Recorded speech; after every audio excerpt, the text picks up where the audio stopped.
Buenas tardes, esta fue nuestra última llamada para dar comienzo a la siguiente conferencia. El nombre es Optimización de un juego VR en Unity. El nombre del conferencista, Oscar Tomás Aceves Dávalos. Y les comento un poco acerca de él. Él es desarrollador de software desde hace más de 15 años y de videojuegos desde hace 5 años con Unity. Además, estudió diseño digital y hace 4 años fundó Black and Pink Games. Desarrollo Buddy Wars, un juego para Android, y actualmente se encuentra desarrollando una nueva propuesta de videojuego.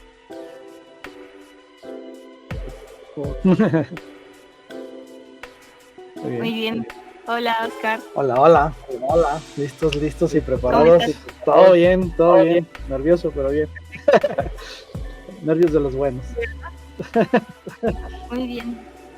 Bueno, a ver si pueden sacar los demás sus equipos para que igual y vayan practicando junto contigo. Sí, claro. Vamos a hablar un poquito técnico, pero voy a tratar de no hacerlo tan técnico. Pero bueno, vamos a empezar. Espero que ya todo listo, vamos a empezar. Entonces, vamos a hablar de optimización de un videojuego en Unity. Como les digo, esto pretendo que no sea muy técnico, aunque sí vamos a ver mucha terminología, ya que pues conlleva, siempre que hablamos de optimización, conlleva esta parte de tecnicismos y demás, pero voy a tratar de aterrizarlo lo más que se pueda. Entonces vamos a empezar a hablar de optimización. Cuando hablamos de un juego en realidad virtual, muchas cosas cambian, a diferencia de un juego 3D tradicional.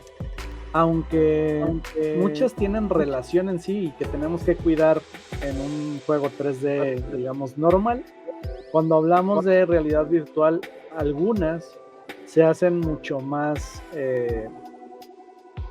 importantes o más críticas de resolver.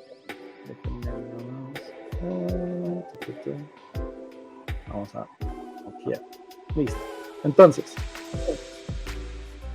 por ejemplo, cuando vemos un juego 3D, nosotros podemos ver este cochecito ahí muy tranquilo. Sí, nosotros cuando pensamos en este juego 3D decimos, bueno, tenemos que cuidar el conteo de polígonos, ¿no? Para los que no estén muy familiarizados con el 3D, pues bueno, cada que nosotros vemos un modelo 3D, está realizado por medio de vértices, caras y figuras, que en este caso normalmente los motores los hacen triángulos. Digo, no quiero entrar mucho a detalle porque no quiero ver muy técnico, pero los motores hacen o convierten toda la malla que le llamamos o la figura 3D en triángulos. Cada uno de esos triángulos son contabilizados para cargar o renderizar ese modelo. Entonces, obviamente, entre más triángulos tengamos en una figura, mucho más costo de procesador y de memoria va a tener el juego para cargarse o para renderizarse. Pues nosotros podemos ver este cochecito muy tranquilo ahí, pero, por ejemplo, este coche, si vemos ahí en las estadísticas de Unity, nos dice que tiene 1010 vértices, ¿sí? Tiene en total 688 triángulos, que es lo que les he platicado. Yo vuelvo a lo mismo, no voy a entrar mucho a detalle, pero básicamente este cochecito en sí, que es el puro cuerpo del coche, no trae las llantas, en este caso la imagen ahí, son ya 688 triángulos. Ahora imagínense un escenario con varios cochecitos de estos, la carretera, los arbolitos, etcétera. Todo va contando para tener un límite de triángulos, ¿vale? Entonces, volvemos a lo mismo. Si nosotros vemos las estadísticas ya totales de la escena, ¿sí? de este jueguito, podemos ver que en esta parte de aquí tenemos ya 22.400 triángulos. Obviamente porque aquí no estamos viendo la escena completa, ¿no? Por eso les decía, imagínense ya la pista con varios cochecitos y demás. Entonces ya tenemos 22.400 triángulos, 36.400 vértices. Esto es muy importante porque muchos de nosotros no tomamos en cuenta esas cosas cuando hacemos un juego. Pensamos que, bueno, voy a hacer un juego en realidad virtual, pues quiero que se vea bien, entonces voy a poner este modelo que descargué de internet y que se ve bien padre, y no nos damos cuenta, a lo mejor ese modelo era para impresión 3D, no era para un juego, no está optimizado, y lo metemos a nuestro juego y empiezan los problemas de rendimiento. Entonces sí hay que tener mucho en cuenta esta parte, porque como les decía, en la realidad virtual hay algunas cosas que se vuelven más críticas. ¿Por qué? En un juego 3D tradicional pues tenemos ese problema de los triángulos, pero acuérdense que en la realidad virtual tenemos, se dobletea ese problema, porque tenemos, digamos, el mismo render dos veces, uno por ojo. Entonces esto se duplica, ¿vale? Por lo tanto, en realidad virtual se hace más crítico el cuidar esto de los modelos, porque si no, podemos llegar a tener cosas como estas. Vemos este modelo, decimos, te aseguro muchos lo identifican de cierto juego, y decimos, está bien padre este modelo, se ve bien cute, lo voy a meter a mi juego de realidad virtual, porque ¿por qué no, verdad? ¿Qué puede pasar? Entonces, aquí estamos hablando de millones de triángulos, y por lo tanto, pues obviamente va a traer problemas de rendimiento. Y no lo digo yo, lo dice Unity. Unity nos dice, ¿sabes qué? Para un buen rendimiento de un juego, o para garantizar un buen rendimiento de un juego, estos son los límites de triángulos que debe tener tu juego, dependiendo de tu dispositivo. Aquí estamos obviamente viendo los Quest, porque son los más, el que tiene el share market más grande. Entonces, el Quest 2, el Quest 1 estamos hablando de 350,000 a 500,000 triángulos, y en el Quest 2 de 750,000 a 1,000,000. Entonces, eso es lo que Unity te está diciendo. Oye, para que yo te pueda garantizar que tu juego corra bien, tienes que mantenerte en este límite. Entonces, si un simple modelo, volvemos a lo mismo, el muñequito que está ahí atrás, tiene más de 1,000,000 de triángulos, pues ya estamos mal, ¿verdad? Entonces, eso es solo una de las partes que tenemos que tomar en cuenta en cuestión a los videojuegos VR.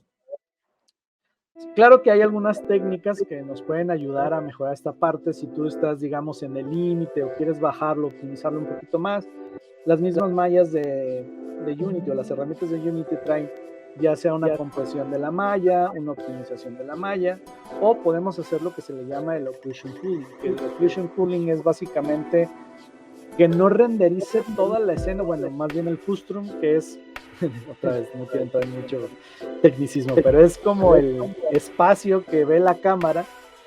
Entonces nosotros podemos modificar esas propiedades para decirle, uno sería modificar el frustum, que es esa cajita que ve la cámara, para que no abarque tantos objetos en pantalla y no los tengan que renderizar de un jalón.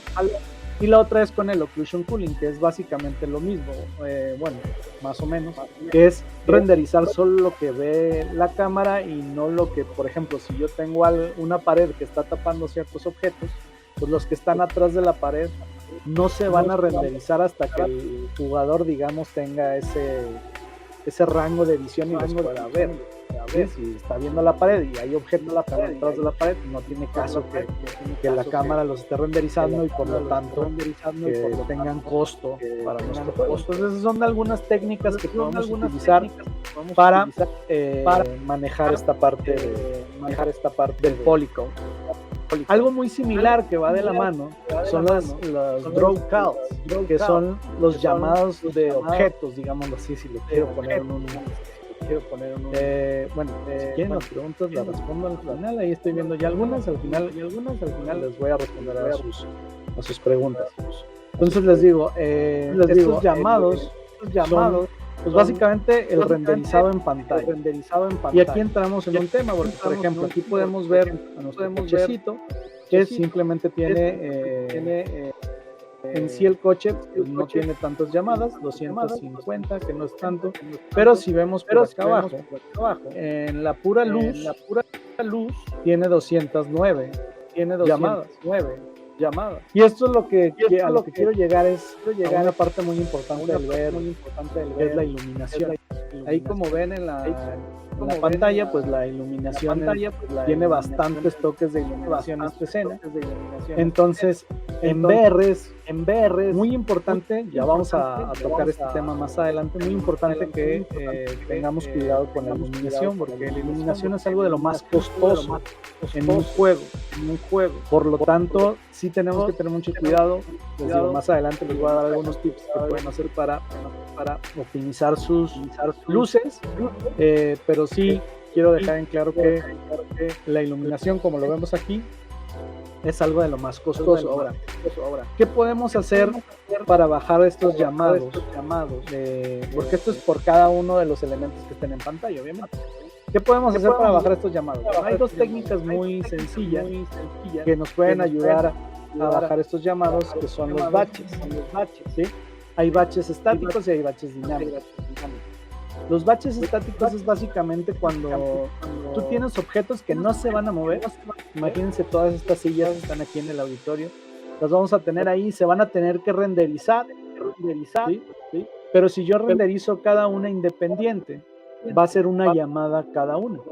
Pero en cambio, si yo selecciono todas y en ciertas propiedades que vamos a ver más adelante, habilito la parte de batch estáticos y a cada una de ellas las meto, digamos, a un objeto vacío y lo pongo como estático. Espero no estar siendo muy técnico. Lo que va a pasar es que va a ser como un paquete, va a ser un batch, y entonces lo va a llamar de una sola llamada. De una sola llamada me va a traer todas las sillas, y eso va a hacer que aquí en la parte de los draw calls obviamente bajen, pero también aquí en la parte de batches que tenemos en las estadísticas, esto también baje, porque si yo tengo cada una de las sillas independientes, entonces cada una de esas significa un batch, pero si yo las agrupo, digámoslo así, pues sería en conjunto un solo batch. Esos son los estáticos. Los batches dinámicos, si yo tengo varios objetos que tienen el mismo material, tienen la misma escala, tienen la misma textura, etcétera, etcétera, ¿sí? Digamos que prácticamente son el mismo objeto, nada más que pues, está repartido, como podría ser esta butaca también, pero bueno, en este caso es porque son estáticos. En el caso de los dinámicos es que sí necesiten estar en movimiento. Imagínense algunas plataformas en tal cual en una plataforma en 3D que son la misma plataforma, pero pues hay varias y se están moviendo y así. A esos objetos yo lo que puedo hacer es simplemente habilitar la opción de ahorita más adelante la vamos a ver, de batches dinámicos, y ya con eso automáticamente Unity detecta cuáles son esos objetos que pueden agruparse en un batch dinámico porque tienen, vuelvo a repetir, las mismas características, y entonces eso hace que también aquí en batches te baje mucho el número, ¿sí? Y tu juego obviamente se optimiza. Vayan guardando ahí todas sus dudas. Y también, vuelvo a lo mismo, no lo digo yo, lo dice Unity, y aquí nos da los rangos que tenemos que cuidar en los draw calls, ¿vale? Entonces, esto depende de tres niveles de aplicación, que lo llama Unity el Basic Simulation, Medium Simulation y Light Simulation, que esto es dependiendo de qué es lo que hace tu juego o tu aplicación, porque aquí no nada más hablamos de juegos. Basic Simulation se refiere a aplicaciones que usan muchos recursos, que son aplicaciones muy pesadas, ¿no? Un multiplayer, una aplicación con networking, etc.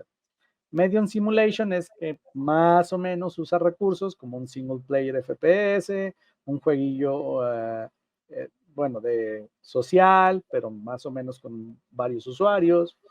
Y ya el Light Simulation, pues son de bajos recursos, ¿no? O sea, un escape room game, un puzzle game, ¿sí? Algo más leve. Entonces, para el Quest 1, si es una BC Simulation, serían de 50 a 150 draw calls. Si es una medium, sería 150 a 250, y si es un light, de 200 a 400. Para el Quest 2, si es un Busy Simulation, serían de 80 a 200, tendríamos que cuidar ahí. Si es un Medium, sería de 200 a 300. Y si es un Light, de 400 a 600. Entonces, en este caso, como mi jueguito sería un Light, pues estaríamos dentro del rango entre los 400 y 600 draw calls. Bien, esto, vuelvo a repetir, es para que, digamos, Microsoft te asegure un buen rendimiento de tu juego, ¿vale? Entonces, por eso viene por dispositivo. Ahora, ya que hablamos de que el Quest 2, pues, es el jefe ahorita, pues vamos a ver alguna configuración que podemos hacer en Unity, justamente para que sus juegos que están determinados para esta plataforma, pues puedan correr de mejor manera. No perdamos en foco que básicamente el Quest 2 es un Android, es un celular que pues está limitado de recursos, ¿verdad? Pues por eso es que las opciones que vamos a ver aquí están sobre la plataforma de Android, porque a final de cuentas sobre esa hace el build cuando pasamos nuestro juego a nuestro Quest. Pues la primera opción que vamos a ver aquí, estos están en los build settings, es nuestra compresión de texturas.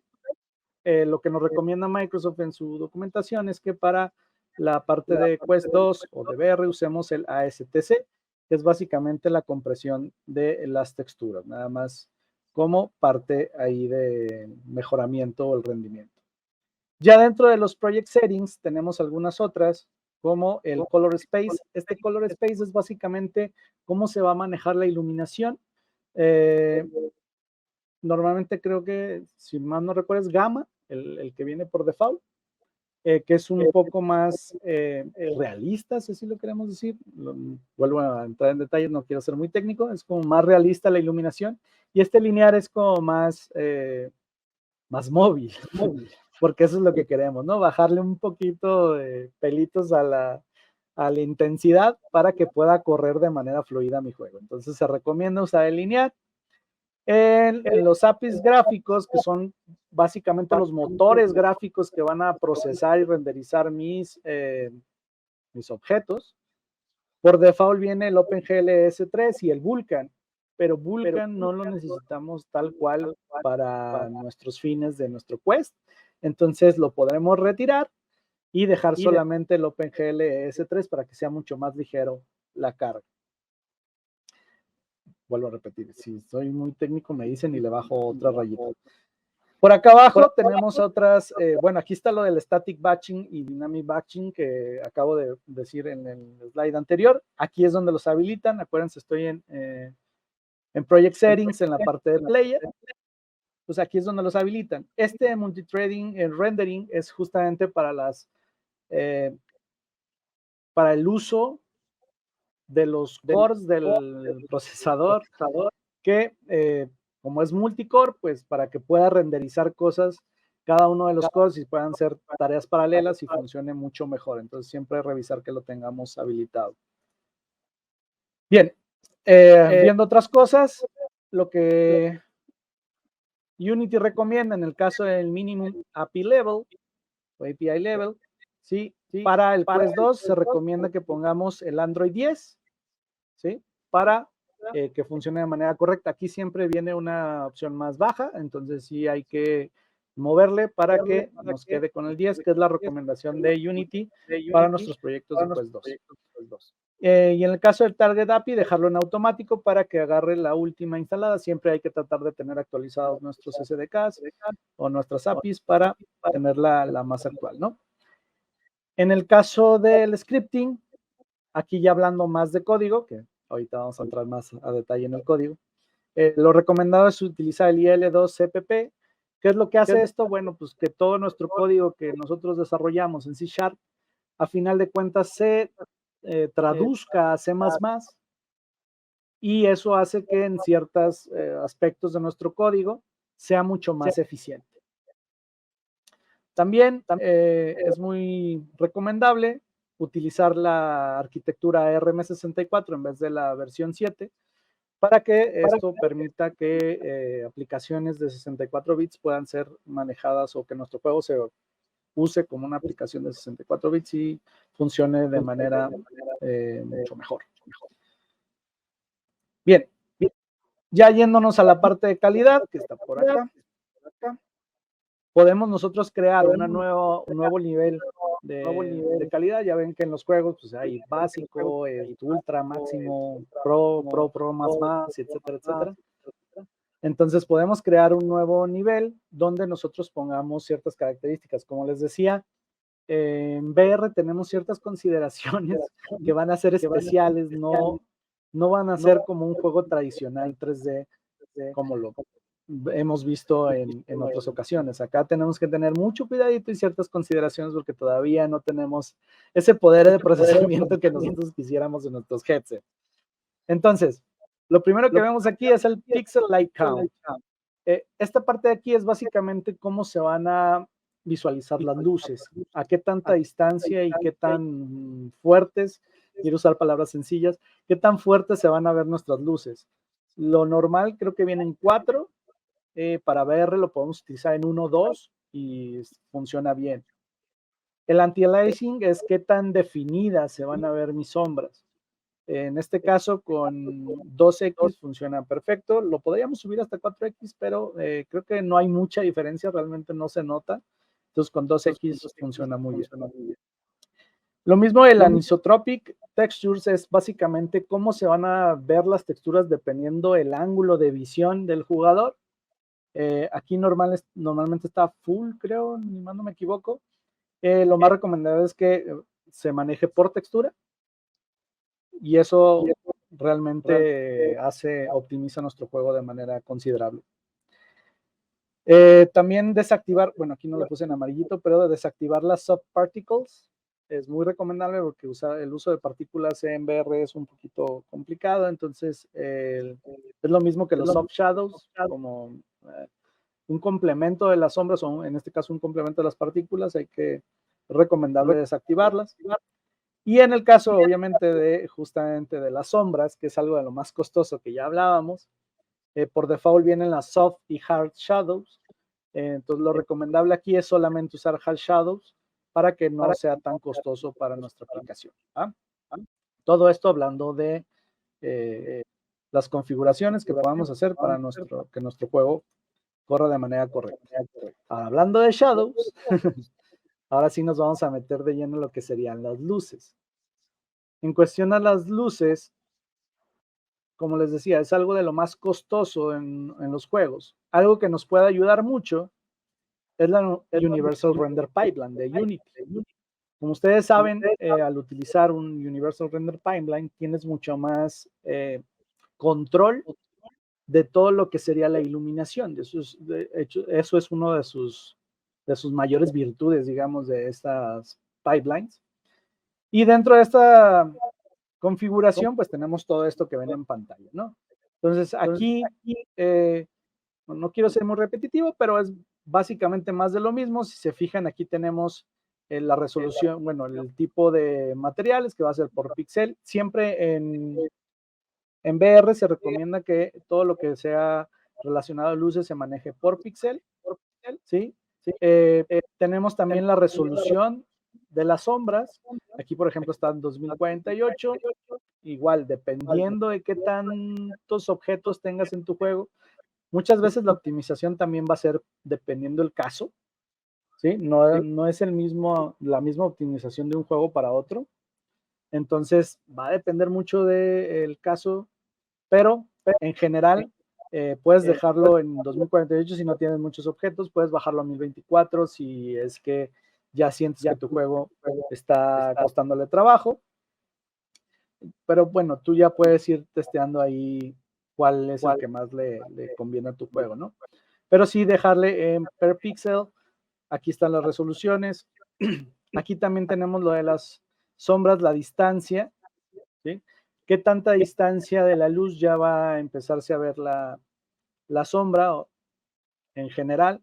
¿Sí? Ahí también podríamos jugar con eso, bajarlo, subirlo dependiendo el tipo de iluminación también depende mucho en tu juego, el tipo de juego que estés haciendo. ¿Sí? Las soft shadows, acuérdense de desactivarlas. No necesitamos soft shadows en VR, eso es una regla, acuérdense siempre. Entonces, todo esto nos va a ayudar, o estos parámetros nos van a ayudar justamente para limitar que ese costo, que es bastante, de las luces, no repercuta mucho en el rendimiento de mi juego. Otra cosa que es muy recomendable y que creo que ya están esperando que llegue ahí, es no tener luz real time. ¿Qué es esto? Bueno, para los que no conocen mucho de luces y de videojuegos y demás, las luces en tiempo real es básicamente que se van actualizando las luces y sombras con respecto al movimiento de, digamos, del jugador y de la cámara, ¿sí? Con respecto a los objetos que están en pantalla o en la cámara. Eso es, como se puede escuchar, es muy costoso para el procesador y para el juego, ¿verdad? Porque tiene que estar recalculando, recalculando, recalculando. Hay otra técnica que a lo mejor muchos lo saben, que es el bakeo de las luces, perdón. El bakeo de las luces, ¿qué es esto? Bueno, que yo dejo objetos estáticos, vuelvo a repetir, como por ejemplo estas sillas del auditorio, las podría dejar ahí, y dejando las luces, yo puedo saber dónde, cómo van a estar las sombras que van a proyectar esas sillas. Por lo tanto, hago un bakeo que es básicamente esas sombras, proyectarlas en las UVs del objeto. Otra vez ya estoy cayendo en tecnicismos, pero bueno. Explico. Las UVs de un objeto 3D es básicamente la proyección como un chocolate que tiene envoltura, de ese típico ejemplo del Santa Claus o del huevito Kinder. La envoltura de ese huevito, de ese Santa Claus, cuando la desenrollas y queda así planita en 2D, esos básicamente son las UVs. Entonces, lo que hace el bakeo de luces es proyectar esas sombras en la textura, en esas UVs. Entonces, básicamente, las sombras quedan como pintadas en donde tienen que ir. Por ejemplo, esa sombra abajo de los escalones del auditorio. Imagínense que yo muevo las sillas y la sombra se queda ahí. ¿Por qué? Porque estaba bakeada, no estaba en tiempo real. ¿Sí? Estaba pintada, digámoslo así, en el escenario. ¿En qué nos beneficia eso? Bueno, como no se van a mover las sillas y no se va a mover la iluminación, pues no necesito que se esté recalculando y recalculando y recalculando la iluminación, sino que el hecho de que estén pintadas en las texturas ya da el efecto de que pues están las sombras presentes y no se están calculando. No está haciendo un llamado, ni un cálculo, ni mucho menos. Entonces, eso nos va a ayudar mucho a que nuestro juego funcione de manera correcta. Ahora, ustedes me van a decir, pero es que a mí no me funciona eso porque, no sé, mis sillas se están moviendo o suben y bajan, no sé, X cosa, ¿no? También nosotros tenemos opción a que cierta luz, si no es estática, pueda ser mixta, ¿sí? Se fijan aquí, dice mixed. Ese mixed es que para ciertos objetos sí va a ser real time, pero para ciertos otros va a ser bakeado, ¿sí? Obviamente esto tiene mayor costo, ¿sí? Digamos que por niveles sería la luz bakeada, sería el de menor costo, luego la mix y luego la real time, ¿no? La real time, pues obviamente es la que tiene más costo. Entonces, vuelvo a lo mismo, dependiendo de tu juego, de cómo sea, de cómo lo tengas, de tu iluminación y demás, tú vas a analizar cómo lo necesitas, pero sí, la recomendación ahí es que tengas el mayor número de luces bakeadas que tú puedas tener, ¿vale? Porque entre más luces real time o mix tengas, pues obviamente el rendimiento va a bajar. Ahora, no todo es configuración. Todo esto que hemos visto, pues es configuración y estarle moviendo y que las luces y que tal cual, la configuración de calidad y los polígonos y demás. Pero habemos código. Somos desarrolladores. Bueno, al menos en mi caso. Pero espero yo sé que varios de ustedes también son desarrolladores de videojuegos. Entonces, hablemos de desarrollo. También hablando de desarrollo, hablando de código, hay ciertos patrones, ¿sí? Que podemos usar para mejorar el rendimiento de nuestro juego. Sobre todo mezclando lo que ya vimos con lo que sería programación. Uno de los más importantes, y no el único, es el object pooling. El object pooling es básicamente cuando tú vas a tener muchos objetos en pantalla. Imagínense este ejemplo. Vas a tener 18 metralletas disparándose entre sí en tu juego.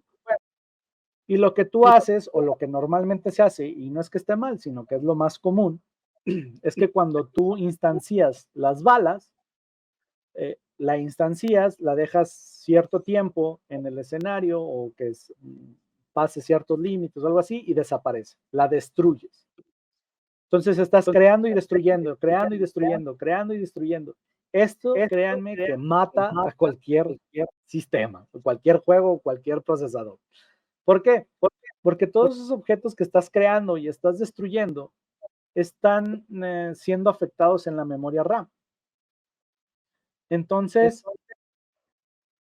cuando tú haces eso, constantemente el procesador tiene que estar llamando al garbage collector, no quiero ser muy técnico, al proceso que tiene que liberar la memoria, constantemente lo tiene que estar llamando para que libere memoria y luego vuelva a hacerlo y luego vuelva a hacerlo, porque tú estás intensamente leyendo y guardando datos en memoria.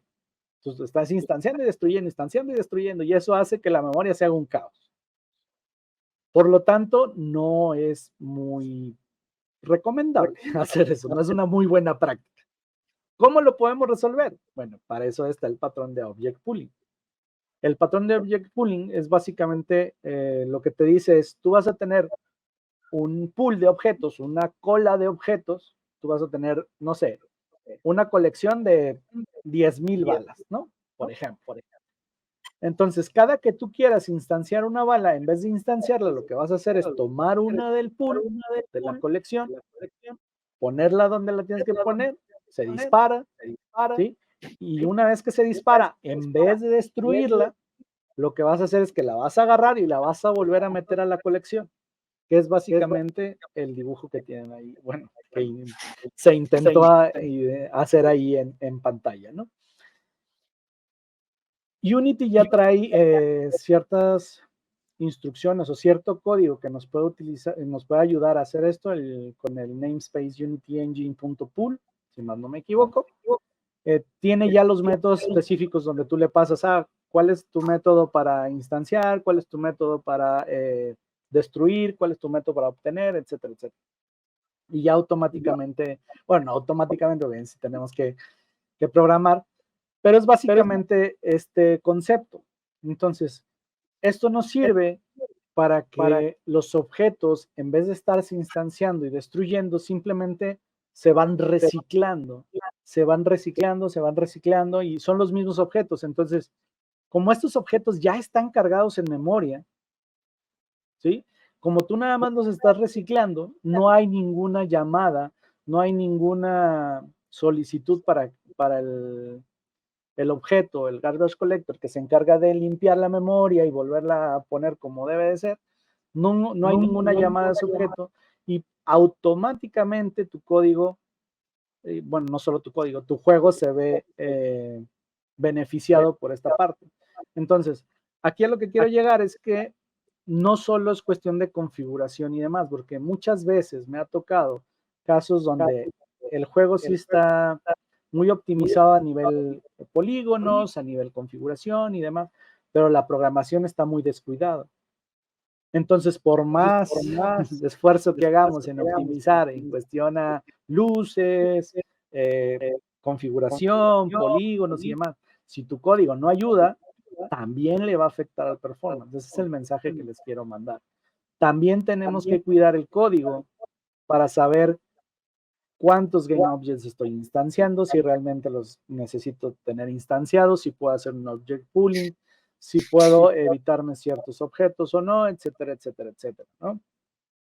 Entonces, son cosas que podemos nosotros a lo mejor obviar, decir, no lo había pensado, pero sí son muy importantes a nivel de creación de nuestros códigos. Ustedes pueden ver muchos códigos que, bueno, no muchos códigos, muchos juegos que a lo mejor se ven optimizados a nivel visual, pero de repente cuando hacen cierta acción o cuando llegas a cierta área, se congelan o se alentan o hace ciertos movimientos raros, etcétera, etcétera. Eso es porque el código no acompañó, digamos, a la optimización de lo demás. Entonces, no solo es optimizar configuración, polígonos, luces, sino también verificar que nuestro código esté optimizado para que nuestro juego tenga el mejor rendimiento. Y si hacemos todo esto, pues tendríamos los resultados, ¿no? Que es todo lo que queremos. No, esperemos que nuestro juego no quede así, pero sí, o sea, es una pequeña guía de todo lo que podemos hacer para tener los mejores resultados que nosotros queremos, que nuestro juego pues corra de la manera correcta, que sea fluido y demás, y que no tengamos algunas otras cosas, ¿va? Pues bueno, entonces ahora sí, nos vamos a la sección de preguntas. Si tienen alguna pregunta, yo veo por aquí alguna en el chat, o al menos la había visto. Entonces, lo que ejecuta el juego son las gafas Quest o el dispositivo móvil. Tengo la duda porque Quest limita el poligonaje, entonces Quest ejecuta el juego, ¿verdad? Sí, básicamente lo que está, digamos que dentro, voy a decirlo muy burdo, discúlpenme, pero digamos que dentro del Quest hay un celular. Entonces está el procesador, la memoria igual que en un celular, y pues el que lo procesa es ese, el procesador, la memoria que está dentro del Quest, pero digamos que tiene las mismas limitaciones o el mismo alcance que un celular. Entonces tendríamos que tener el mismo cuidado y demás.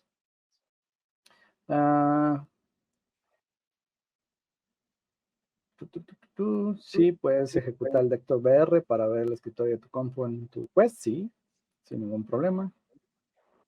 ¿Alguna otra pregunta? Ay, Dios, ya me fui. ¿A dónde me fui? A ver, espérenme. No sé a dónde le di clic.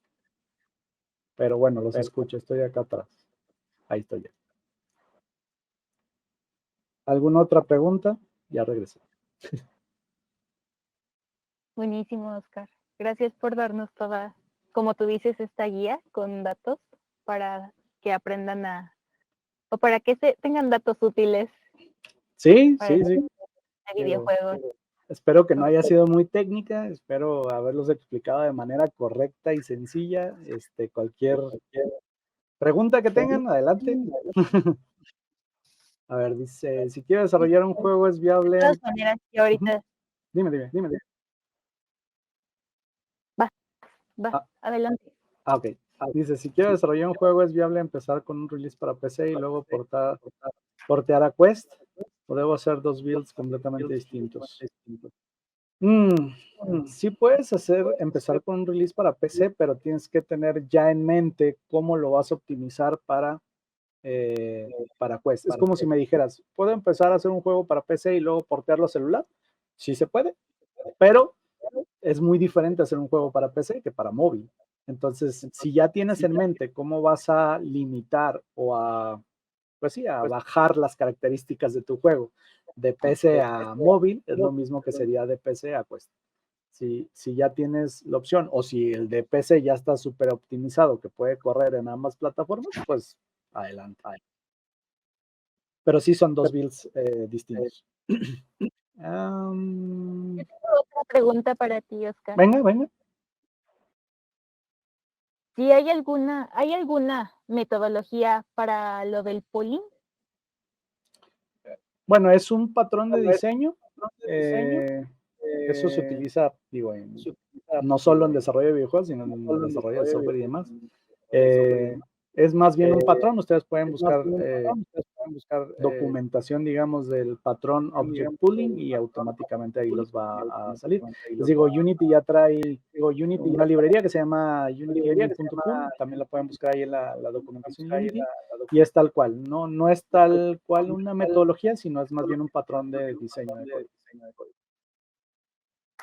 Ok. ¿Y qué otro patrón recomiendas revisar? Ok, para videojuegos, pues hay muchos patrones que funcionan. Factory, Command, Singleton, obviamente, que es uno de los más usados, aunque es muy polémico. Pues de los que se me vienen a la mente ahorita, esos podrían utilizarlos sin ningún problema. Ok. Muchísimas gracias, ¿No? Oscar. ¿De qué? ¿Alguna otra preguntita? Exactamente. Otra pregunta. Hablen ahora o callen para siempre. No, pero igual yo estuve como checando un poquito tu videojuego en Android ahorita, medio enclavado, pequeño. Muchas gracias. Ahí descárguenlo, por favor, todos. Woody Sí, Wars se ahí llama. Si lo quieren es descargar es correcto. la aplicación de Android. Les voy a compartir el Si nos nombre. puedes compartir la liga por ahí, dicen. Sí, ahorita se las paso. Excelente.